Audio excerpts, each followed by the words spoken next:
Robinson is the 11th most common surname in the country, which would seem to prove we Robinson men are successful breeders. Well, it's certainly true of my great-uncle Arthur Robinson, who had 12 children, all by different women. He got round a police investigation by claiming to be the first Mormon in Luton. The first requirement in keeping the family line going is to find someone willing to breed with you, something my father achieved, but only just. So are you going to propose or not? Only if you're going to say yes. Just get down on one knee and ask. Not if you're going to say no. I'm not going to say no.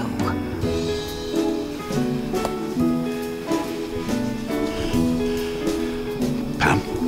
Yes? No, I know you. What are you doing? You wouldn't miss this opportunity to humiliate me. I'm not going to say no, just bloody ask. Will you marry me? Yes, for Christ's sake. I have been less than successful in continuing the Robinson name. In fact, I haven't even got a girlfriend. It'll happen. You'll end up with someone. Might not be the person of your dreams, but you'll end up with someone. Why are we talking about this? It's nearly a year since your divorce. You can remember the date of my divorce. You're the first in the family to get divorced, Edward. It's quite unusual. Right, well, thank you for your concern. Oh, job hunting's coming along well. I've had some new CVs printed. You know, you can use these online dating agencies if you're too shy to ask girls out. I'm not too shy. You've always been timid. Right, well, I'm actually going to go now. You shouldn't have any trouble attracting the girls, Edward. You're a very handsome boy. My mother had been saying this for some years now. You'll never have any trouble attracting the ladies, Edward. You're a very handsome boy. Which made me supremely confident with women. At first. What say you and me play some doctors and nurses and piss off? They're overrated. What are? Women. Don't believe the hype. I didn't know there was a hype. If I had my time again, I'd definitely stay single. Then I wouldn't have been born. How's it going with Three Blind Mice? It's bitch. You remember Edward, don't you, Joy? Of course. How are you, Ed? I'm fine, thanks, Mrs. Millington. We were just talking about Edward's love life, or lack of. And I was just going. His divorce has been very traumatic for us all. I'm sure. He's the first in the family to get divorced. Really? The rest of us grind on. I think it's rather knocked his confidence with girls. Well, it would do. She ran off with another man, you know. I am in the room. Why don't you give Connie a ring? She's back in London now. Oh, Joy. Yes, of course. What a brilliant idea. Connie Millington was Joy's daughter. And I always had this feeling that my mother wanted me to marry her. I haven't had an egg since Easter, and now it's 3:30. So chicken, lay a little egg for me. Well, clap.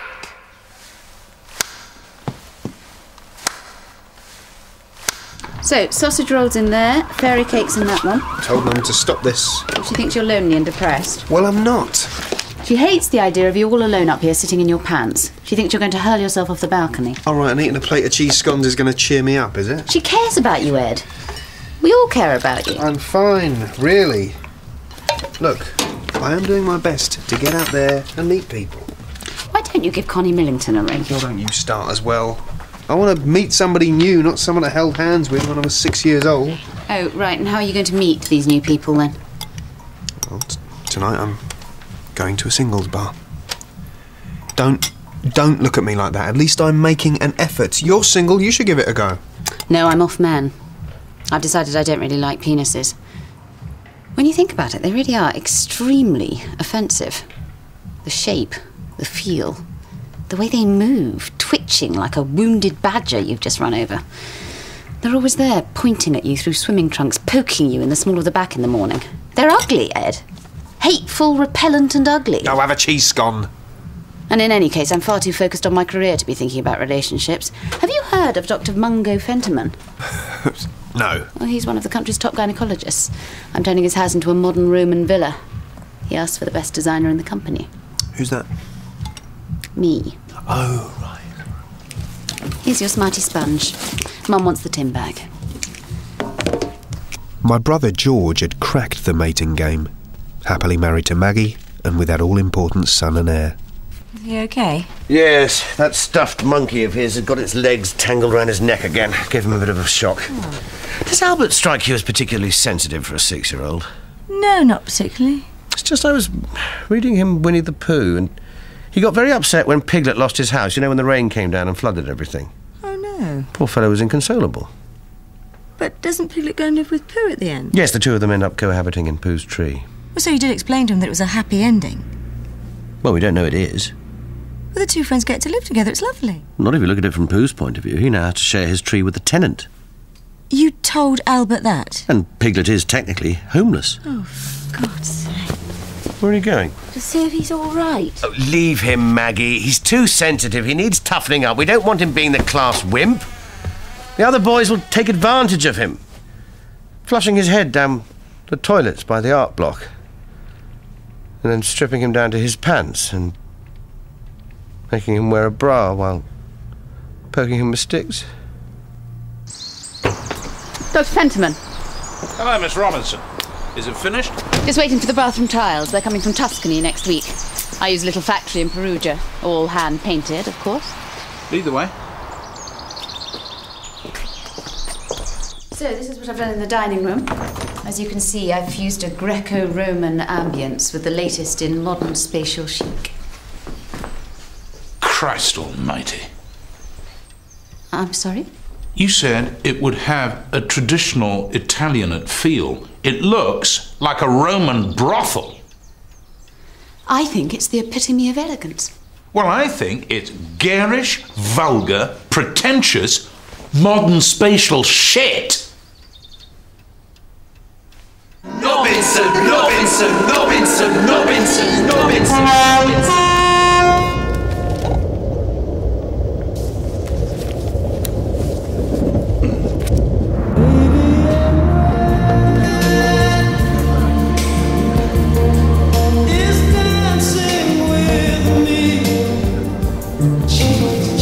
Albert, we're leaving in precisely 8 minutes. Are you sure about this, George? Of course I'm sure. What are you doing? It's just a little something in case he gets hungry. Chocolate milk? Well, he loves his chocolate milk. No.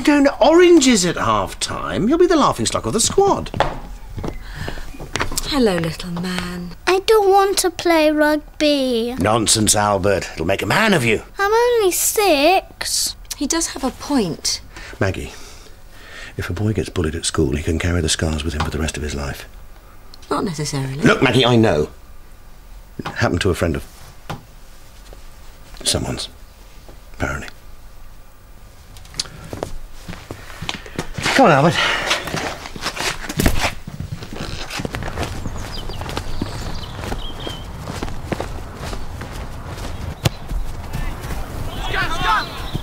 Come on, Whites! Yep. Come on, Whites. That's a good. Spread it wide, and pass. Good, and pass. Good, and pass. Good, pass. Yes, come on, good. Pass. Down. Right. Never mind, recover. That's it. Second phase. Now run. Don't give it to him. Jesus. Oh, that kid's crap. Whose is he? Whose son is that? No idea. I was never going to meet the woman of my dreams in a singles bar. It just wasn't going to happen. Anyway, I wouldn't want to suffer the same fate as my second cousin once removed, Ned Robinson, who picked up a woman in a singles bar, took her home and was savagely attacked with a potato peeler. Although he survived the assault, it was 3 days before sniffer dogs found his penis in her postbox. Maybe I should just settle for being single.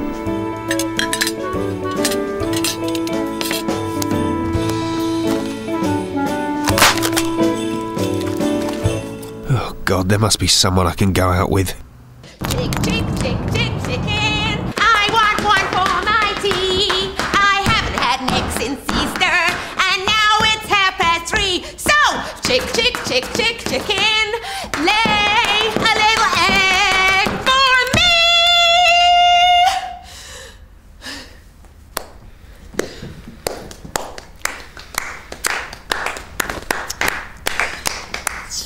What, no champagne? Oh, no, sorry. Never mind, you can buy me some over dinner. Okay. There's this divine little tapas bar just around the corner. So, what did you think? Sorry? The show, dummy! Oh, right, yes. Marvellous. I agree with you. It's just so brilliant, isn't it? It's a smash! A veritable smash! Congratulations. And I know it sounds immodest, but I really think I'm superb. Oh, look at you! You haven't changed at all. Nor of you.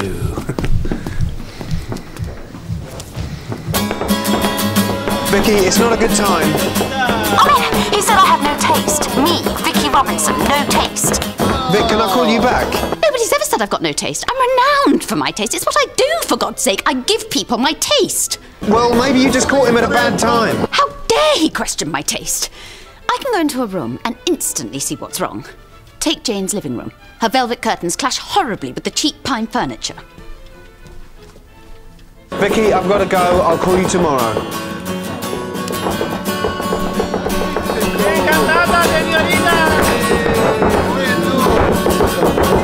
We're nearly in. That's it. No, now's not the time to do that, is it? Never's the time to do that. No, that's not good. That's bad. That's probably bad. Guys, Connie, not my ear. Okay, let's just get you sat down here, shall we? Call you a taxi to take you home. Now, Connie, what's your address, please? Oh, Ed. No, definitely dare. Connie, no. Connie, no. I definitely don't think we should be doing this. Ed, I've waited so long for this. Well, just what are you doing?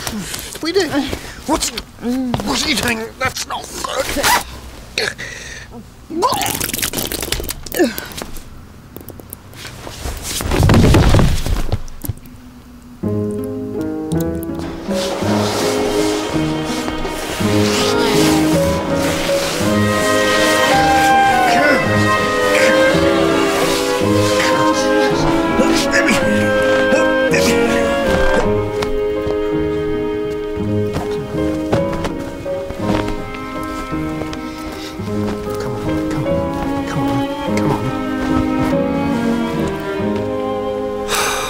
Dear Connie, hope you're feeling better.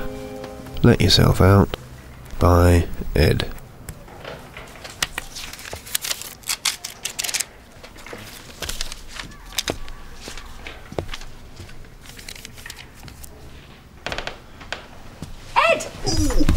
Hello, you feeling better? Oh, Ed, I'm so glad we're back together again. Ah, what? You were so gallant looking after me. Just for that, I'm going to take you out and buy you lunch right now. Now? Yes. Oh, I can't do lunch today. I'm sort of job hunting and meetings, that sort of thing. Oh, well, maybe I should pop round tonight then. Well, some of my meetings are tonight, quite late too. Oh, tomorrow then? Tomorrow's not great, actually. I'm not in London. Oh, Sunday then? No, still not in London. Monday? Monday, I'm at the dentist. All day? Yeah. It's quite a nasty orthodontistry job. Oh, you poor thing. Well, I'll come round on Monday evening then. No, I wouldn't bother. After the dentist, I've got to shoot off to Southampton. Oh, when are you back from there? Not till Friday. Friday then? Friday, I've got to go off to Northampton. Oh, when are you back from Northampton? 17th. 17th then? 17th's not great, actually. 18th? 18th's not great either. 19th? No. 20th? No. 21st? No. 22nd? No. 23rd? No. What about 24th? No. Well, the 25th I can't do. What a shame, that'd be ideal. Oh, well, I can cancel it then. No, I wouldn't bother. When I say ideal, there's always a chance I'm going to have to go back to Southampton again. Oh, well, maybe we should leave it for now then. Good idea. I'll call you a taxi, shall I? OK. Oh, I wish I'd had the guts to just tell her there and then, but we Robinsons haven't always been renowned for our bravery. My great-great-uncle Horace Robinson survived the sinking of the Titanic by taking advantage of the decision to let women and children go first.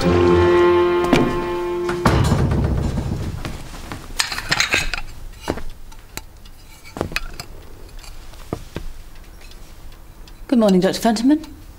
I see the tiles have arrived. Yeah. Everything okay? You said they were hand-painted. Yes. Well, I assume that's hand-painted by gibbons, or possibly orangutans, since, quite clearly, nothing with opposable thumbs could have painted quite so appallingly. What would you know anyway? What? You stand there and deign to have an opinion about the aesthetics of interior design. These tiles were painted, glazed and fired according to tradition dating back hundreds of years. The block flooring upstairs is hewn from wood taken from one copse near the foot of the Dolomites and is the same wood used for the panelling in the Vatican chambers. But then why should I expect an ignorant Philistine like you to appreciate such things? Are you free for dinner tonight? He said he was attracted by my honesty. He wasn't used to women standing up to him like that. So what did you say? I said yes. But he's an arsehole. You said so yourself. Yeah, but he's a rich, good-looking consultant gynaecologist arsehole with a 4-bedroom villa in Hampstead. I thought you were off penises anyway. Ed, this penis belongs to a gynaecologist. Sorry, I am really confused. You're off penises, but you're into arseholes. Look, he knows about women. Most men don't know their way around. They don't know where they're going. He'll have trained for years. Studied the maps. Look, I better go. He's picking me up. Bye, George. Yeah. Look, are you going to give me a hand with this or not? You don't think he might prefer a slide? I'm trying to toughen him up, twat-face. Poncing about on a slide is not going to toughen him up. Oh, thanks, Maggie. So have you found a woman yet, Ed? Your mother's been on at me about fixing you up with someone. Yeah, I'm considering various options. How did your date with Connie Millington go? She vomited over my genitals. Oh, I thought she liked you. She does. For God's sake, it's just a big H. Why is it so complicated? Phone Jimmy and tell him it doesn't fit. He's your cousin. You phone him. You bought this from cousin Jimmy? Yes. He's still got that sports shop in Croydon. He said he hadn't seen you since your wedding.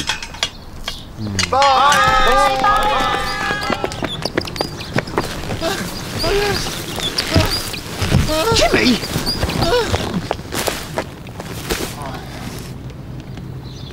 Mum?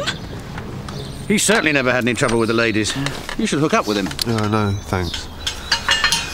Look, George, if you must know, I'm going to give the online dating thing a go. You poor sad tosser. My uncle, Barnaby Robinson, set up his own online dating agency.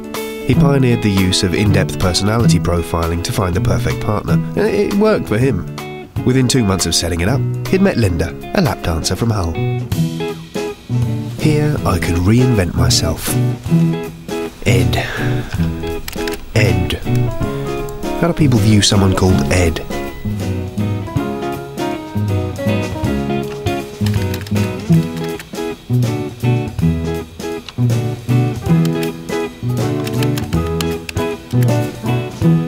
Oh God, this is harder than I thought. Now come on, Albert, it's very simple. All you have to do is run towards me and catch the ball. Well, come on! Albert, come inside now. Come on, we'll get you some chocolate milk. Maggie, please. George, it is way past his bedtime. Now, Albert, attention to detail. Always keep your eye on the ball. Now, run! Now, come on, George. All you have to do is run to me and catch the ball.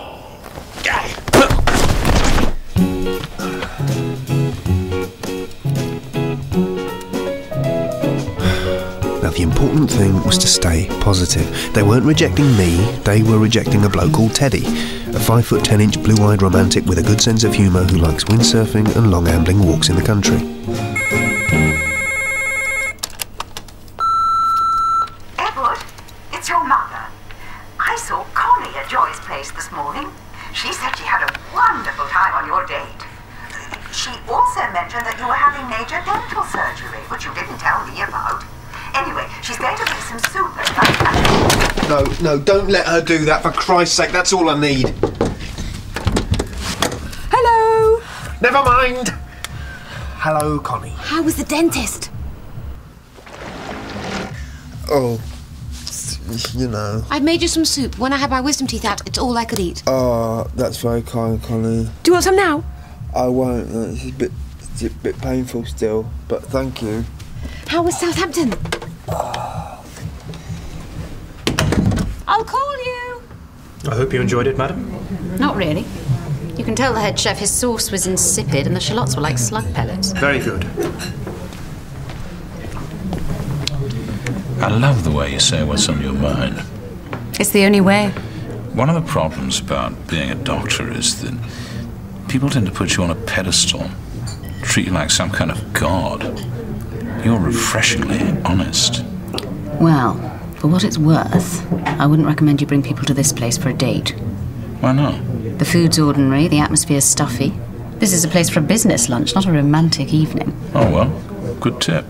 Oh, and by the way, you really should do something about your nasal hair. It's like 2 shrubs growing out of each nostril. Point taken. And I'd put that jacket to the back of your wardrobe. Okay. It showcases your dandruff.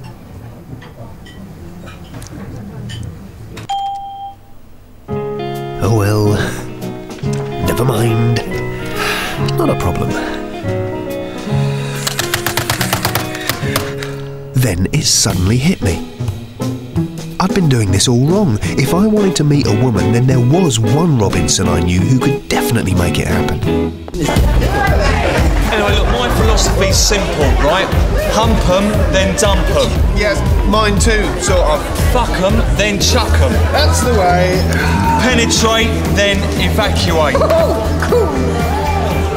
It's good to see you, Ed. It's been a long time. Yeah, you too, Jimmy. You haven't changed a bit. Nor have you. Listen, I meant to say, I'm really sorry that I gave your ex-wife's mum the clap. But, you know, these things happen, yeah? That's life, eh? Anyway, look, you're in the right place if you're looking for a woman, only don't come on singles nights, because it's desperate. Right. I mean, you should see some of the sad farts that come crawling out of the woodwork on those evenings. I can imagine. Same again. Cheers. And who's this old boiler? That's my mother. Oh. Hasn't she heard of the word diet? I see you speak your mind about everything. I do, yes. Well, what would you say if I expressed an interest in kissing you? I'd say do it. Now.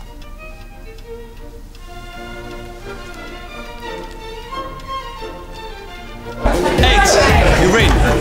What? Where? Ed! Oh my God, what are you doing here?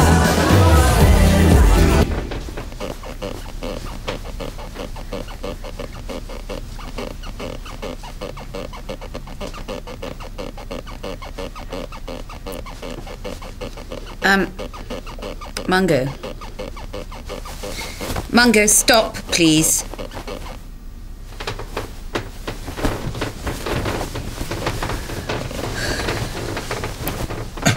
What's the matter?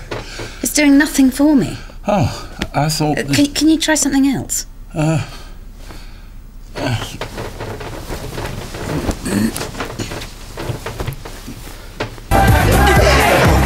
Connie, don't cry. Why didn't you tell me before you didn't want to go out with me? Yeah, why didn't you tell her before, Ed? Look, I just thought it might be a bit rude to tell her I didn't fancy her. What?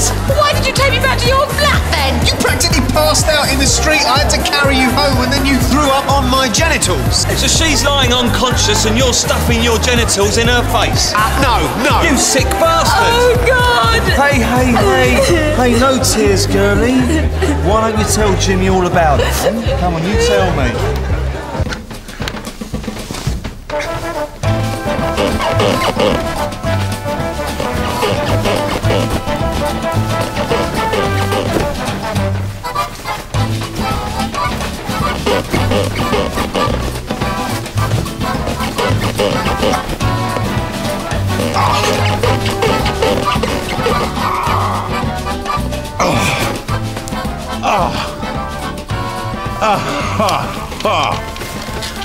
Oh, that was great. Oh, you were brilliant. Oh, yes. That was amazing. Wasn't it? You're sure you're a gynecologist? What? I just thought you'd be an expert. Well, That was shocking. Daddy, I don't want to go. You'll enjoy it this time. I won't. Yes, you will. Now you've got all these skills. Come on, Whites! Come on!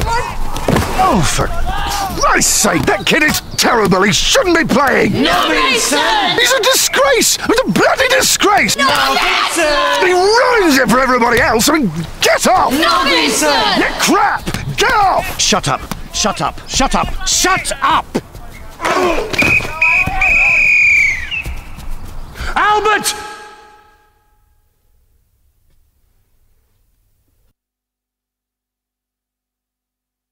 He's yours? Yes, he's mine, and I'm proud of him. Why? Because he's my fucking son! You all right? Daddy, I don't want to play anymore. No, of course not. Fine. No more rugby.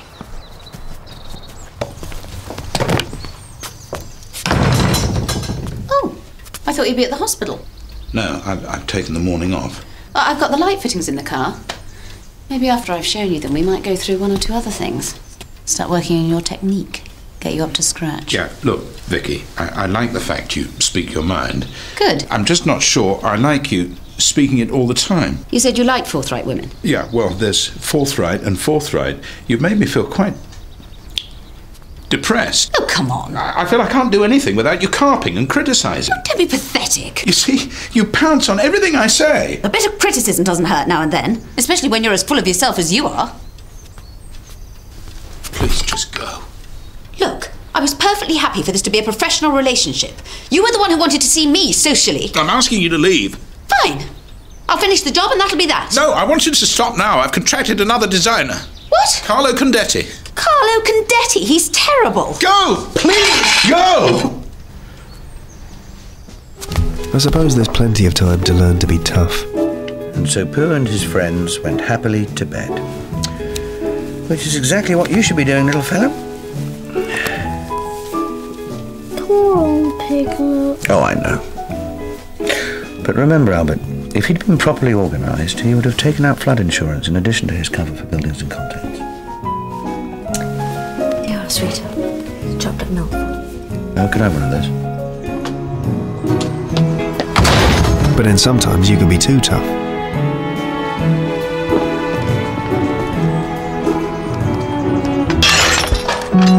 At least I've learned to be tougher with my mother. I bumped into Mary O'Day this morning in the dry cleaners. Her daughter Heather's single. Forget it. Would make Mary very happy if you took her out. No, Mum, I'm not doing that again. You'll never find anyone better than Connie, you know. I'll take my chances. You've really got very poor taste in girls, haven't you? Runs in the family. Maybe you should see a doctor. Get some professional help. Oh, look, if you don't mind, I think I'll just stay single for the time being. Thank you very much. Very wise. Wish I'd done the same. Well, I wish you'd done the same too. Oh, do you? Well, I tell you one Stop thing. Stop being rude to me. I know you're going to say something rude, and I will not have you be rude to me in front of the children. Being single's got its downside, but I just had to think of the advantages. No one to boss you around, no one to interfere in your life, no one at all. You know, I may not have got any closer to breeding with anyone, but in a roundabout way, I had done my bit for the Robinson clan.